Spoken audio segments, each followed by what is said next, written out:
औरत पति से संतुष्ट न होने पर ये 4 इशारे करने लगती है। दोस्तों, पति पत्नी का रिश्ता पवित्र रिश्ता होता है, लेकिन इस रिश्ते में कुछ ऐसी स्त्रियां होती हैं जो इस रिश्ते को अच्छे से नहीं निभा पाती हैं, और वे अपने पति से जब संतुष्ट नहीं हो पाती है तो ये 4 इशारे करने लगती है। दोस्तों, उसी के बारे में आज मैं इस वीडियो में बात करने वाला हूँ। जो भी औरत अपने पति से संतुष्ट नहीं होती है तो बेचारी कौन कौन से इशारे करती है और वे क्यों करती है। दोस्तों, ये 4 इशारे को अगर आप लोग समझना चाहते हो तो आप लोग इस वीडियो को अंत तक बने रहना। अगर आप लोग इस वीडियो को आधी अधूरी देखकर छोड़ देते हो, आप लोग अधूरी जानकारी में ही रह जाएंगे, और अधूरी जानकारी विष के समान होती है। इसलिए आप लोगों से अनुरोध है कि इस वीडियो को पूरी तरह से देखें। दोस्तों, वो 4 इशारे के बारे में बात शुरू करने से पहले आप लोगों से छोटी सी गुजारिश है कि अगर आप लोग चैनल पर नई हो तो चैनल को सब्सक्राइब करना, और ये बातें अगर आप लोगों को अच्छी लगी तो कमेंट करके जरूर बताना। दोस्त, वे 4 इशारे कौन कौन सी है। दोस्तों, इससे पहले आप लोगों से मैं एक छोटी सी कहानी सुनाने जा रहा हूँ। अगर आप लोग भी छोटी सी कहानी को सुनकर और समझ लेते हो तो आप लोगों को पता चल जाएगा कि वह 4 इशारे कौन कौन सी है। दोस्तों, बहुत समय पहले की बात है। किसी गांव में एक पति पत्नी रहा करते थे। जब उनकी शादी विवाह हुई थी तो दोनों अपने जीवन में बहुत ज्यादा खुश थे। वह स्त्री बहुत ज्यादा अपने पति से बात किया करती थी, इतना ज्यादा बात करती थी कि पति थक जाता था और उसे कहने लगता था कि अब बस करो, तुम बहुत ज्यादा बातें कर रही हो और मुझे सोने दो। पति सो जाता था। धीरे धीरे उसी तरह समय बीत रहा था। जब वह स्त्री कुछ भी उससे कहने पर जाती तो वह कहने लगता कि अभी हमारे पास समय नहीं है। अब स्त्री जब उसे देखती तो उससे झगड़े लड़ाई करने का प्रयास करने लगती। अब पति भी बहुत ज्यादा परेशान हो चुका था और वे काम करने प्रदेश में चला जाता है। जब वह घर छोड़कर प्रदेश में काम करने चला जाता है तो वह स्त्री बहुत ज्यादा किसी अन्य पुरुष से मोहित हो जाती है और उसी के साथ यौन संबंध बनाने का प्रयास करती है। दोस्तों, उससे वह संबंध बनाती है, तभी उसके सास ससुर यह बात देख लेते हैं और यह संबंध बनाते जब देखते हैं तो अपने बेटे के पास ये खबर फैला देते हैं। बेटा बहुत ज्यादा दुखी था और दुखों के कारण वे शहर से गांव वापस आया। जब वापस आया तो पत्नी भी फिर से उससे झगड़े लड़ाई करने लगी। जैसे वह पहले प्रेम करती थी वैसे प्रेम करना भी बंद कर दी। उसके साथ सोना बैठना भी बंद कर चुकी थी, उससे दूरी बना चुकी थी और वे बस रो ही जा रही थी, जिसके कारण पति को लगा कि हो सकता है हमारे माता पिता झूठ बोल रहे हैं, क्योंकि हमारी पत्नी इतनी सुंदर है और वे मुझे कभी झूठ नहीं बोल सकती है। दोस्तों, अपने माता पिता पर वह बेटा संदेह करने लगा। अपने माता पिता की बातों को ठुकराया। अपने पत्नी से कहने लगा कि तुम क्यों रो रही हो, मैं तुम्हारे ऊपर कभी भी शक नहीं कर रहा हूँ। मैं समझ रहा हूँ कि हमारे माता पिता तुम्हारे बारे में कुछ गलत बातें कह रहे हैं और मैं तुम पर पूरा भरोसा करता हूँ। विश्वास करता हूँ कि तुम वैसी स्त्री नहीं हो जैसे हमारे माता पिता सोचते हैं। ये बात कहकर अपने पत्नी को छुपा देता है। पत्नी भी समझ गई कि पति तो हमारे बस में है। जब पति हमारे बस में है तो मैं कुछ भी करूँगी तो हमारे सास ससुर कुछ भी नहीं कर पाएंगे। धीरे धीरे कुछ समय बिताने के बाद वह पति प्रदेश में काम करने चला जाता है। जब वह प्रदेश में काम करने जाता है, वह गांव में जिस पुरुष के साथ उसका संबंध था वे पुरुष उसका दोस्त था। जो लड़का उसका दोस्त था वे लड़का की शादी अभी नहीं हुई थी। वे लड़का हमेशा इसी के घर आता और हमेशा इसी के साथ भोग विलास करता, लेकिन माता पिता उसे देखना नहीं चाहते थे। अब लड़के ने सोचा कि अब हमें कुछ न कुछ करना होगा और वे अपने दोस्त के पास फोन करके कहा कि दोस्तों, मैं तुम्हारे घर पर आता हूँ जाता हूँ और तुम्हारे घर की देख रेख करता हूँ। तुम्हारे माता पिता हमेशा जलते हैं, गांव समाज भी जलता है। मैं चाह रहा हूँ कि तुम परदेश में काम करते हो, मैं भी अपने घर पर काम करता हूँ। तुम कुछ पैसे मिलाओ और वहीं से कुछ पैसे दे दो और उसी पैसे से मैं तुम्हारे लिए गांव में कोई व्यापार शुरू करूँगा और उस व्यापार में से तुम्हें आधी हिस्सेदारी मिलेगी। दोस्त की यह बात सुनकर उसे बहुत अच्छा लगा। उसने कहा कि बात तो ठीक है और उसने कहा कि दोस्त, 1 महीने का मुझे समय दे दो, मैं 1 महीने तक काम करके तुम्हें भी पैसे चुका दूंगा। और वे अब 1 महीने का इंतजार करने के बाद उस पैसे को लिया और वे व्यापार करना शुरू कर दिया। जब वह व्यापार कर चुका था और उस व्यापार में से जो भी मुनाफा होता था वे सीधे माता पिता के हाथों में लाकर पकड़ा देता था। अब माता पिता के हाथों में जब पकड़ाता तो बहुत ज्यादा उन्हें खुशी होती। उन्हें लगा कि हम लोग बेकार में इसके ऊपर शक कर रहे थे, ये बेचारा तो हमारे पुत्र जैसा निकला। लेकिन दोस्तों वे तो अपने हिसाब से बुद्धि लगा चुका था। अब बुद्धि का प्रयोग करके उनके साथ अन्याय कर रहा था। उसे ऐसा नहीं करना चाहिए। सास ससुर के साथ छल कर रहा था, साथ में वे स्त्री भी छल कर रही थी। अब दिन प्रतिदिन इसी तरह उसका व्यापार चल रहा था। वे बहुत ज्यादा पैसे उसे लाकर दे देता। एक स्त्री जिससे संबंध बनाता था वे कहने लगे कि आप तो हमारे पति के पैसे से व्यापार कर रहे हो, साथ में आपका भी पैसा है, आप सारे पैसे हमारे सास ससुर को दे देते हो। क्या आपको ये बात नहीं लगती है कि सास ससुर आपके लिए अन्याय करते हैं, आपको आने जाने में रोकते थे, लेकिन आज तो आप उन्हीं को सारा पैसे दे रहे हो। पैसे तो आपको मेरे को देना चाहिए। तभी वह कहने लगा कि तुम मूर्ख हो, तुम समझ नहीं रही हो। जब माता पिता खुश रहेंगे तो गांव समाज भी कुछ नहीं कहेगा और मैं हमेशा तुम्हारे पास आऊंगा और चला जाऊंगा, कोई भी कुछ नहीं कह पाएगा। इसलिए माता पिता को खुश रहना और उन्हें मानना बहुत जरूरी है। और वे स्त्री इसके साथ लिपट कर उसके साथ संबंध बनाने लगा। इसी तरह उसका दिनचर्या बन चुका था। एक समय आया कि वह जाने अनजाने में स्त्री गर्भवती हो गई। जब वह स्त्री गर्भवती हो गई तो अब तो उसे बहुत ज्यादा चिंता सताने लगा। अब वो सोचने लगा कि अब हमें क्या करना चाहिए, इस सास ससुर तो हमें जीने नहीं देंगे। तभी वह पुरुष कहने लगा कि एक काम करो, खाने में कुछ ऐसा दवा मिलाओ जिसके कारण तुम्हारे सास ससुर की मृत्यु हो जाए, लेकिन एक साथ ही करना ठीक नहीं रहेगा। आज हम करेंगे और कुछ दिनों बाद ऐसा कर देंगे जिसके कारण इन दोनों की मृत्यु हो जाएगी और तुम्हारे बच्चा कोई भी देख नहीं पाएगा और तुम अपने नैहर चले जाना या घर में अकेले रहना। और तुम्हारे बच्चों का जब जन्म हो जाएगा तो इस बच्चे को हम कहीं पे फेंक देंगे। दोस्तों ऐसा विचार करने के बाद वे लोग सोचने लगे कि अब हमें क्या करना होगा। और वे बेचारा जो उसका दोस्त था वे चला जाता है बाजार और बाजार से जाकर कुछ दवाएं लाता है जो नशीली दवाएं थी और उसे भोजन में मिलाकर खिलाने का प्रयास किया। दोस्तों वे अपने सास को भोजन में मिलाकर खिला देती है।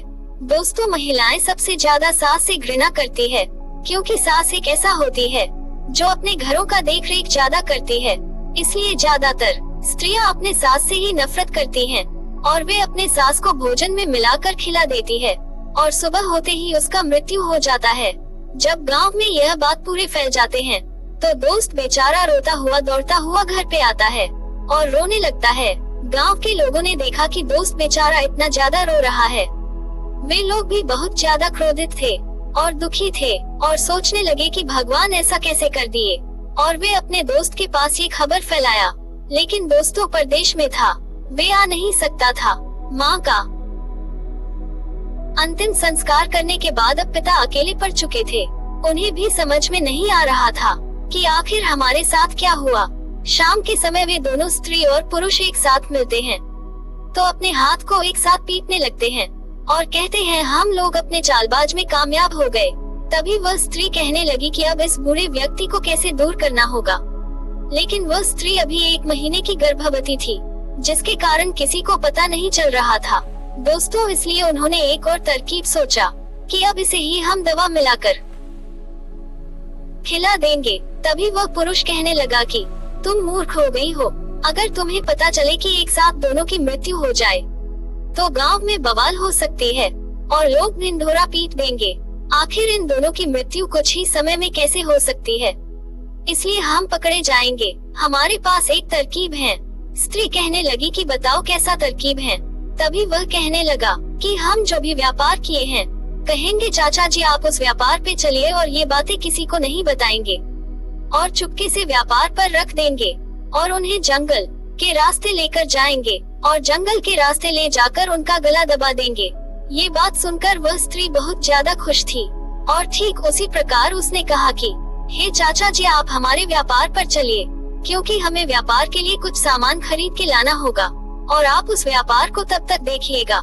चाचा जी भी सोचे कि चलो कोई बात नहीं, अब तो मेरी पत्नी भी घर पर नहीं है तो बहू के साथ घर पर रहना उचित नहीं होता है और वे चल दिए और चलते चलते जाकर व्यवहार पर बैठ गए थे। और लोग आते हैं और उन्हें सामग्री देते और पैसे लेते। शाम के समय अब वह बेचारा अपने सामग्री को लाकर दुकान में भर देता है और भरने के बाद शाम हो जाती है और कहता है कि चलो अब हमें चलना चाहिए। और वे चलने लगते हैं। तभी उन्हें एक बैलगाड़ी दिखाई देता है, जो एक बूढ़े व्यक्ति बैलगाड़ी के सहारे उस सामग्री को लेकर अपने घर जा रहे थे। ये लड़का उन्हें रुकवाने का प्रयास करता है और कहता है कि हे चाचा जी, आप इन बूढ़े व्यक्ति को भी अपने साथ बैठाकर गांव छोड़ दीजिए, क्योंकि इनसे चला नहीं जा रहा था। बूढ़े व्यक्ति कहने लगे कि हे बेटे, मैं तो बैठा लेता, आपको भी बैठा लेता, लेकिन हमारे बैलगाड़ी पे बहुत ज्यादा सामग्री है और एक भी कोई सामग्री बढ़ जाएगी तो हमारी बैल के लिए नुकसानदायक हो सकता है। दोस्तों, इतना कहने के बाद वह बेचारा व्यक्ति बैलगाड़ी के साथ चलने लगे। ये जानता था कि वह कभी भी नहीं बैठा सकता था, क्योंकि उसके पास बहुत ज्यादा सामग्री है। चलते चलते रात का समय हो गया था और वे जंगल से गुजर रहे थे। तभी वह जंगल के करीब गुजर रहे थे। तभी उसने मौके की तलाश किया और उन्हें पकड़कर उनका गला दबा दिया और गला दबाकर उन्हें वह जंगल में फेंकने के बावजूद उन्हें वह नदी में फेंक दिया, जिसकी वजह से वह पानी की धारा की वजह से वो बह गए और वे दौड़ता हुआ रोता हुआ गांव में आया और ये बातें फैला दिया कि आज शाम में हम लोग इस जंगल से गुजर रहे थे। एक जानवर ने चाचा जी की मृत्यु कर दिया और उन्हें मारकर खा गया और वे अपने भी बदन पर कहीं कहीं चोटिले जैसे घाव कर चुका था, जिसकी वजह से किसी को पता चले कि सच में ये बातें ठीक कह रहा है। दोस्तों, ये बात कहने के बाद गांव के लोग जंगल में गए और वे जंगल में ढूंढने का प्रयास किया, लेकिन कहीं भी दिखाई नहीं दिए। दोस्तों, अब तो और ज्यादा उसके जीवन में बहार आ चुका था, खुशी आ चुका था। दोस्तों, ऐसे में तो अब बेटे के जीवन में खाली पड़ चुका था। अब उसे लगा कि अब हमारे जीवन में कोई भी सहारा नहीं बचा है, कि अब मैं क्या करूं। अब वह सोचने लगा कि अब मुझे क्या करना चाहिए। उसने अपनी पत्नी से कहा कि तुम ही बताओ, अब मुझे क्या करना चाहिए। मुझे तो कुछ भी समझ में नहीं आ रहा है कि मुझे क्या करना चाहिए और क्या नहीं करना चाहिए। पत्नी कहने लगी कि भगवान ने हमारे साथ यह कैसा अन्याय किए हैं।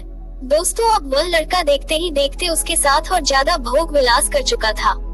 वह स्त्री भी उसके प्रति नहीं रह सकती थी। वे हमेशा काम वासना में ही ज्यादा विचलित रहते थे। इसी तरह का समय बीत रहा था।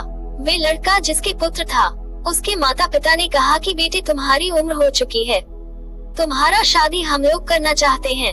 तभी वो कहने लगा कि नहीं, मुझे शादी नहीं करना है, क्योंकि अभी और ज्यादा मुझे कुछ दिनों का समय दीजिए, उसके बाद आप लोग शादी करना। वो लड़का किसी अन्य स्त्री के साथ मोहित हो चुका था, इसलिए वह शादी करने से मना कर चुका था। एक समय आया कि वह लड़का बिना बताए अपने घर पर आ पहुंचा। जब उसके माता पिता इस दुनिया से चले गए थे तो परेशान था और सोच रहा था कि मुझे अपने घर आना चाहिए। माता पिता के अंतिम संस्कार कैसे होगा, कैसे नहीं होगा। लेकिन उसका दोस्त घर पर आ चुका था। जब वह अचानक घर पहुंचा तो दोस्त ने उसे रास्ते पे देख लिया।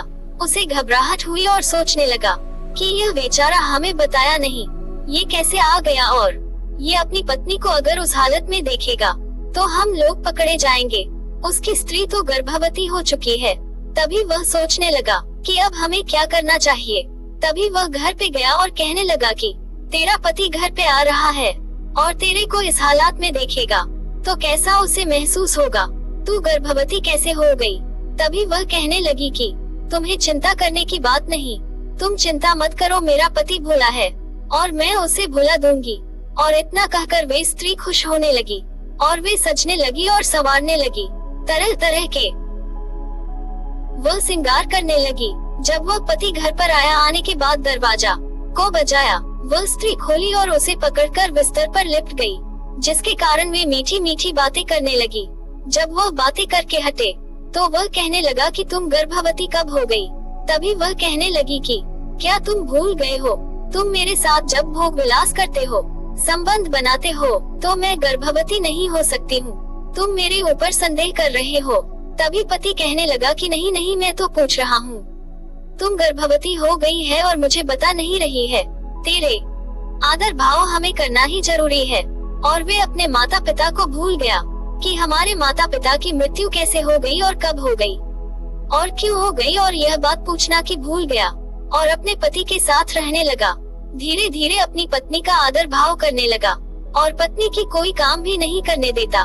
लेकिन पत्नी तो आदत की मजबूती थी और वे जब भी उस लड़के के साथ संबंध नहीं बनाती थी, उसे बेचैनी हो जाती थी। एक दिन वह अपने दोस्त को बुलाया और पति ने कहा कि दोस्त, मेरी स्त्री गर्भवती हो गई है। अगर आप बुरा न मानो तो मैं आपसे कुछ कहना चाहता हूँ। दोस्त कहने लगा कि बताओ दोस्त, तुम क्या कहना चाहते हो? वह कहने लगा कि प्रदेश से मैं खाली हाथ आया हूँ। हमारे पास कोई भी पैसे नहीं है जिसकी वजह से मैं अपने पत्नी का घर चला पाऊँ। अगर तुम्हारे पास कुछ पैसे हो तो आप हमें मदद कर दो, मैं बाद में कमाकर तुम्हें चुका दूंगा, या व्यापार से हमें जो भी मुनाफा होगा हम उसी में वह काट लेंगे।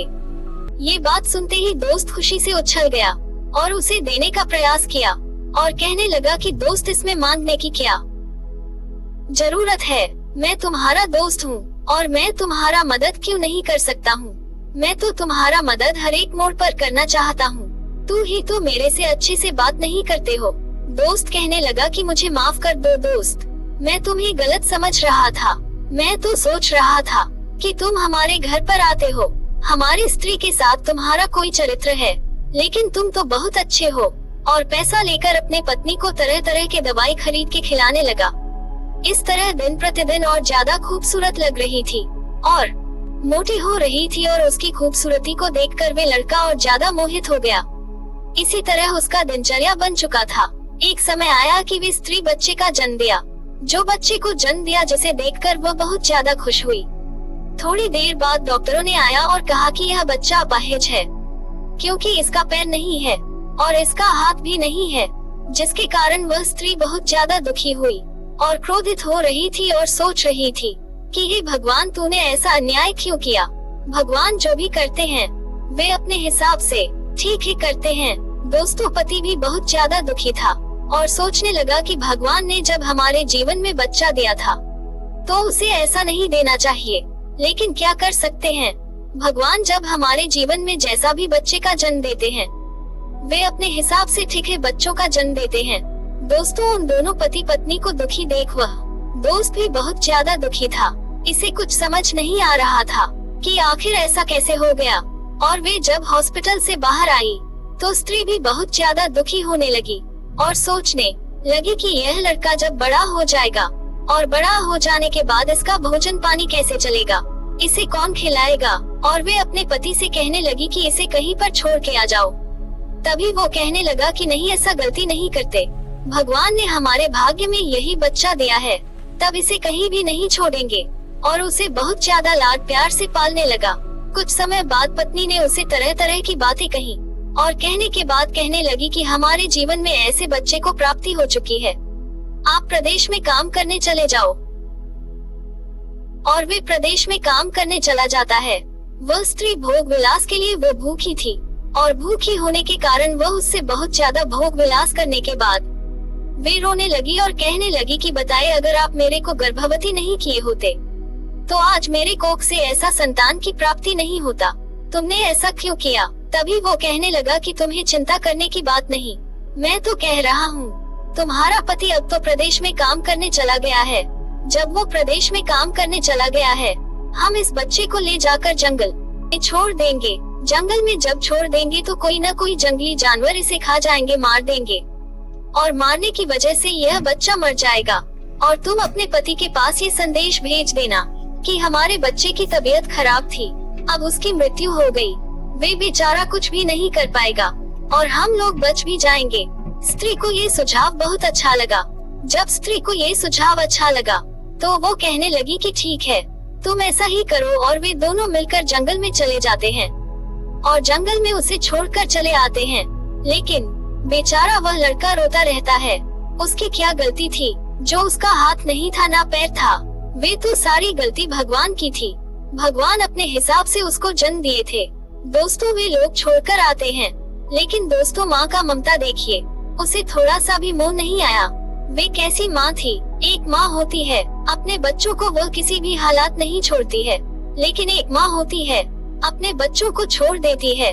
वे माँ नहीं, अगर माँ होती तो ऐसा नहीं करती है। दोस्तों, छोड़ने के बाद भी वह स्त्री को थोड़ी सी भी उसके ऊपर दया नहीं आया और वे तो अपने आशिक के साथ इतने ज्यादा विचलित थी कि उसे कुछ भी दिखाई नहीं दे रहा था। इसलिए दोस्तों कहते हैं कि भगवान हमारे जीवन में अच्छा समय देते हैं तो हमें लगता है कि हमारे जीवन में बुरा समय नहीं आ सकता है, लेकिन दोस्तों हमें भूलना नहीं चाहिए, हमारे जीवन में जब अच्छा समय चलता है तो बुरा समय भी जगह आ सकता है। ठीक उसी प्रकार वे लोग छोड़कर आए और 2 दिनों बाद स्त्री जब अपने पति के पास से संदेश भेजती है तो वो रोने लगती है और कहती है कि हमारे बच्चे की मृत्यु हो गई, कल हमारे बच्चे का मृत्यु हो गया, हम लोग उसके अंतिम संस्कार कर दिए। पति भी बहुत ज्यादा रो रहा था कि भगवान ने एक बच्चा भी दिया, वे भी हमसे छीन लिया, और कहने लगा कि कल ही तुमने क्यों नहीं कहा। लेकिन वह कहने लगी कि क्या कहूँ, मैं तो आपको दुखी नहीं करना चाहती थी, इसलिए मैंने तुमसे कहा नहीं। और वे फिर से अपने काम में लग गई। इसी तरह समय बीत रहा था। धीरे धीरे समय बीतने के बाद वे लड़कों से इतना ज्यादा भोग विलास कर चुकी थी कि वह चाहती थी कि मैं उसी से शादी करूं। लेकिन एक दिन वो लड़का ने अपनी शादी कर लिया, जिसके कारण वह स्त्री बहुत ज्यादा रो रही थी। अब उसके घर पर भी नहीं आता था, स्त्री भी उसकी तलाश करती थी, फिर भी लड़का अकेले उसी रास्ते जा रहा था। वह स्त्री उसके हाथ को पकड़कर कमरे में लेकर बैठ गई और रोने लगी और कहने लगी कि तुम मुझे क्यों धोखा दिया, तुम मुझसे रहे थे कि मैं तुमसे शादी करूंगा, लेकिन तुमने शादी नहीं किया।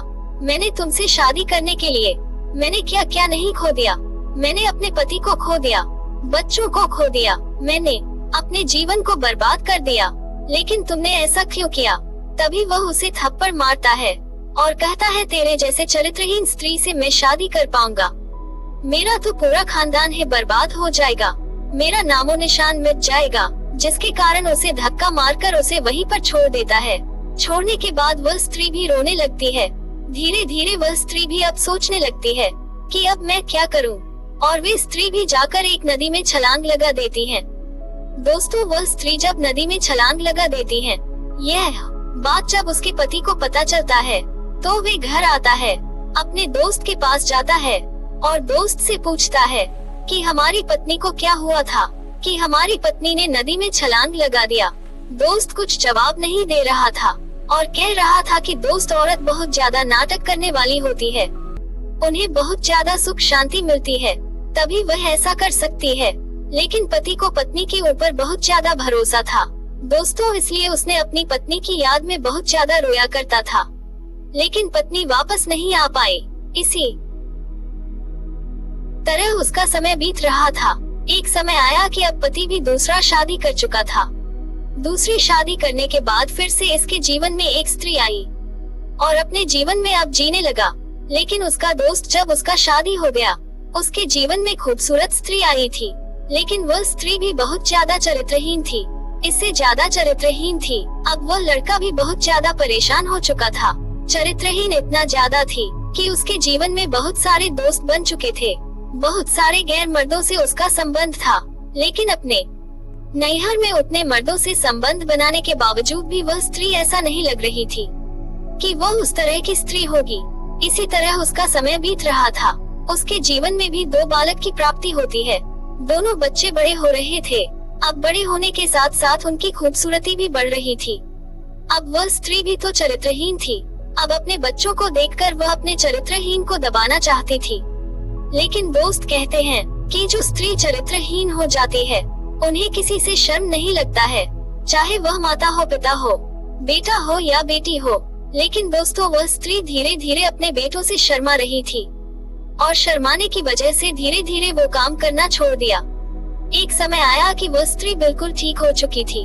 अब अपने बेटे की शादी विवाह कर देती है। शादी विवाह करने के बाद वह स्त्री भी अपनी बहू के साथ रहने लगती है। तभी इधर उसका पति का जीवन में एक पैर चला जाता है, जो पैर में अचानक कीड़े पड़ जाते हैं। कीड़े बढ़ने की वजह से डॉक्टर एक उंगली को काट देता है। धीरे धीरे उसके सारे बदन को काटने का प्रयास होने लगता है। एक समय आता है कि डॉक्टर बताता है कि उसकी पूरी पैरों को काटना पड़ेगा। अब तुम्हारे पैरों को काट देता है, उसके बावजूद उससे बीमारी दूर नहीं होती है। चारों तरफ उसके शरीर में कीड़े ही कीड़े हो रहे थे। तभी गांव में कोई बाबा आया करते थे। वे बाबा ने जब उसकी हालात को देखा तो उन्होंने कहा कि इस बेचारे को क्या हुआ है। गांव के लोगों ने कहा कि हे बाबा, इनके जीवन में बहुत ज्यादा घटना घट रही है। इसके शरीर में बहुत ज्यादा कीड़े बढ़ रहे हैं और धीरे धीरे कीड़ों की संख्या बढ़ रही है। इनका पैर भी काटना शुरू हो गया है और पैर भी कट चुका है। इसके बावजूद भी इनके शरीर में बहुत ज्यादा कीड़े पड़ रहे हैं। उनकी मृत्यु भी नहीं हो रही है कि कोई उनसे अपनी दूरी बना सके।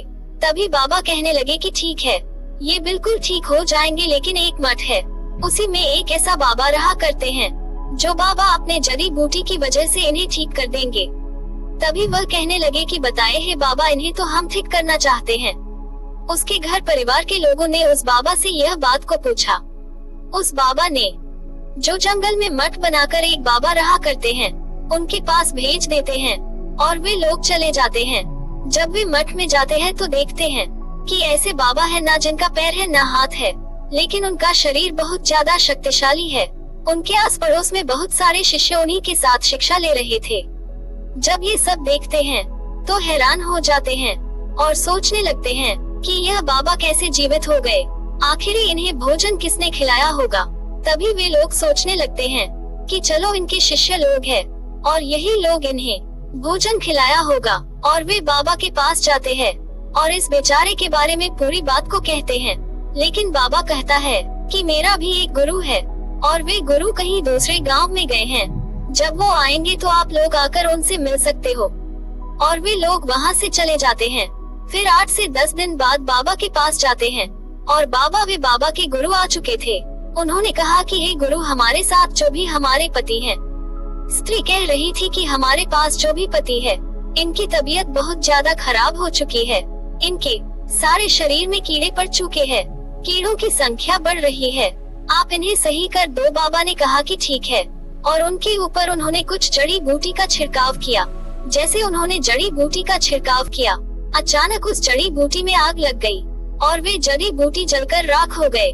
बाबा ने जब ये देखा तो चौंक गए, और साथ में जिनके हाथ पैर नहीं था वे भी बाबा चौंक गए। वे आश्चर्यचकित हो गए और कहने लगे कि अपने गुरु से, हे बाबा, ये कैसे हो गया, हमने तो ये कभी भी नहीं देखा था। उन्होंने कहा कि बेटे, ये बुरे संदेह है, हमें संकेत दे रहा है कि यह आदमी ठीक नहीं होगा। यह अपने पिछले कर्मों में कुछ न कुछ बुरा काम किया होगा। तभी वह उसके हाथ को देखने का प्रयास करते। हाथों में तो करोड़ों कीड़े पड़ चुके थे, लेकिन वे बाबा जब देखते हैं तो उन्हें पूरी बात समझ में आ जाती है और वे देखने के बाद उनके आंख से आंसू आ जाते हैं। जो बाबा के न हाथ था न पैर था, वे पूछने लगते हैं अपने गुरु से, हे बाबा, आप क्यों रो रहे हो? आखिर आपके आंख से आंसू क्यों आ गई? इनको देखने के बाद आपको ऐसा क्या दिख गया जिसकी वजह से आप रो रहे हो? तभी उन्होंने कहा कि हे बेटे, मैं क्या बताऊं, तुम तो हमारे शिष्य हो, लेकिन आज मैं तुम्हें जो कुछ सच्चाई बताने जा रहा हूँ, यहाँ बैठे लोग हिल जाएंगे। और वे पूरी घटना को बता देते हैं और कहते हैं कि बेटे, ये जो बूढ़े व्यक्ति आए हैं, तुम उनका बेटा हो और तुम आज मेरे साथ बाबा बन बैठे हो। वे हाथ पैर वाले बाबा हिल जाते हैं और कहते हैं कि क्या बात कर रहे हो, कि हमारे पिताजी कैसे हो सकते हैं। तभी वह पूरी घटना को बताते हैं। साथ में जो पत्नी आई थी, वे जब ये बात को सुनती है तो बहुत ज्यादा रोने लगती है और कहती है कि नहीं, ये हमारे बेटे नहीं है, हमारे 2 बेटे हैं और दोनों की शादी हो चुकी है, हमारे घर में बहू आ चुकी है, लेकिन ये हमारे बच्चे नहीं हो सकते। लेकिन वह बाबा पूरी बात को बताते हैं और कहते हैं कि इन्होंने एक स्त्री के साथ ऐसे ही भोग विलास किया था, जिसके कारण आज वह स्त्री इस दुनिया में नहीं रही। उसके ही जीवन से यह बाबा का जन्म हुआ और वे लोग यहाँ पर छोड़ दिए। आप ही बताए, उन्होंने जो भी किया क्या ठीक किया? लेकिन वह पत्नी कह रही थी कि इनसे बहुत बड़ी भूल हो गई है, आप इन्हें माफ कर दो। तभी उन्होंने कहा कि इनकी माफी तो भगवान ही कर सकते हैं, इनकी माफी नहीं मिलने वाली है। जब ये बात को सुनते हैं तो बहुत बुरा लगता है, लेकिन वह बाबा को पैर ही नहीं छोड़ती है। वह स्त्री बहुत जोरों से रोने लगती है। वह बाबा उसके ऊपर जड़ी बूटी का छिड़काव करते हैं और कीड़ों की संख्या धीरे धीरे खत्म हो जाती है और वे कहते हैं कि इनका पैर जो जा चुका है वे कभी वापस नहीं आएगा। लेकिन कीड़े खत्म हो जाती है। कीड़े खत्म हो जाने के बाद वे कहते हैं, अगर ये आपने गलती को सुधारना चाहते हैं तो इन्हें एक पहाड़ की चोटी पर ठंडे समय में हमेशा 1 साल बैठना होगा। और वे ठंडे समय में बैठने के बाद जब वह ठंडी का समय बीत जाएगा तो गर्मी के समय जब आएंगे तो गांव गांव जाकर इन्हें भिक्षा मांगनी होगी और भिक्षा मांगकर उन गरीब लोगों का मदद करना होगा जिन्हें खाने पीने की कोई भी सामग्री नहीं है, जो लोग अनाथ हैं, जो बूढ़े व्यक्ति का कोई नहीं है, उन्हें मदद करना होगा। हो सकता है भगवान इनके ये काम करने से इनकी पाप को मुक्त कर दे। तभी उसकी पत्नी कहने लगती है कि हे बाबा, आप देख सकते हैं इनकी शरीर कमजोर हो चुकी है, इनके शरीर से चला नहीं जाएगा, कोई काम नहीं होगा, आप इतना बड़ा काम दे रहे हो। उन्होंने कहा कि हे बेटी, इससे छोटी काम कोई नहीं हो सकता है, ये सबसे छोटी सजाएं हैं, जाओ, अगर इन्हें ये काम करेंगे तभी हो पाएगा। लेकिन वे जो हाथ पैर से लाचार बाबा थे, उन्हें दया आ जाती है। वे कहते हैं कि हे गुरु, हमारे पिताजी को माफ कर दो। उन्होंने कहा कि हे बेटे, तुम्हारे पिताजी को माफी तो भगवान कर सकते हैं, हम नहीं कर सकते हैं। और पिताजी के साथ जिनका हाथ नहीं था, पैर नहीं था, वे बाबा जाने का प्रयास करने लगे, लेकिन गुरु ने उन्हें जाने नहीं दिया और कहा कि नहीं बेटे, तुम्हारा वहाँ आदर भाव नहीं हो पाएगा, तुम्हारा जीवन नर्क बन जाएगा, तुम यहीं पर रहो। तुम्हें तो छोटी अवस्था में इन्होंने जंगल में छोड़ दिया था और मैंने ये जंगल से गुजर रहा था। रात के समय में मुझे प्यास लगी थी और मैं नदी में पानी पीने जा रहा था, जिसकी वजह से तुम्हें रोने की आवाज सुनाई दी। तुम रो रहे थे, आवाज पहुंचा। जब मैं तुम्हारे पास पहुंचा तो मैंने देखा कि वहाँ पर एक शेर बैठा है और आपका रखवाली कर रहा है। दोस्तों, ये बात कहते हैं तो उन्हें और ज्यादा दुख होती है और ज्यादा रोती है और वे कहती हैं कि हे गुरु, हमारे पति के लिए आप माफी मांग दो। तभी वह कहते हैं कि बेटी, मैं सबके लिए माफी मांगता हूँ, लेकिन जो जैसा काम करेगा उसे वैसा ही फल मिलेगा। और वे बेचारा चले जाते हैं और वह स्त्री को बात मानकर वह पति भी भिक्षा मांगने का तैयारी करने लगता है। लाचार पैर की वजह से उसे तो भिक्षा मिल जाती है, लेकिन जब वह पहाड़ पर तपस्या करने जाता है, माफी मांगने जाता है, तभी उसका मृत्यु हो जाता है। जब उसका मृत्यु होता है तो उसे बहुत ज्यादा दुख और कष्ट होता है। दोस्तों, ये सब करने के बाद भी उसे पता न मुक्ति मिली थी या नहीं मिली थी। तब बाबा के पास वह स्त्री जाती है और कहती है कि हे बाबा, बताएं कि किन वजह से हमारे पति के साथ यह घटना घटी है। उन्होंने पूरी बात को बता देते हैं और कहते हैं कि बेटी, तुम्हारे पास भी 2 संतानें, 2 बहू हैं, लेकिन उन्हें ये 4 बातें ध्यान से बता देना। उन्होंने कहा कि जब औरतें अपने पति से संतुष्ट नहीं होती है तो यह 4 इशारे करती है और तुम अपने बेटे लोगों को ये बातें बता देना। अधिक बात करती है। जब स्त्रियां अपने पति से संतुष्ट नहीं होती है तो बाहर अपने पति से ज्यादा बात करते और पति भी क्रोधित हो जाता है और पति भी कहने लगता है कि तुम कितने ज्यादा बातें कर रहे हो।